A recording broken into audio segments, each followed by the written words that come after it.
Nasa Valencia, Spain ka be, pero ayaw mong gumastos?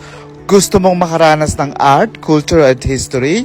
Wait! May lugar akong may rekomenda sa'yo be. Ako nga pala si Duke, dating student visa holder na ngayon ay German citizen na. For today's video, nandito tayo sa CCCC or Center del Carme Cultura Contemporánea. Ito ay isang dating convent na ngayon ay ginawang cultural center. Pinoy ka? Bakit dapat mo itong puntahan?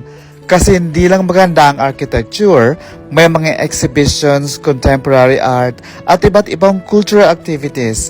Perfect kung mahilig ka sa history, art, at photography. At ang pinakamaganda be, libre ang entrance. Kaya kung budget traveler ka, malaking plus ito sa'yo. Kaya mga be, kung nasa Valencia ka, isama mo ang CCC sa itinerary. Kung may Filipino travel tips kayo na gusto nyong malaman, comment down below. Folgen from Mayor Filipino.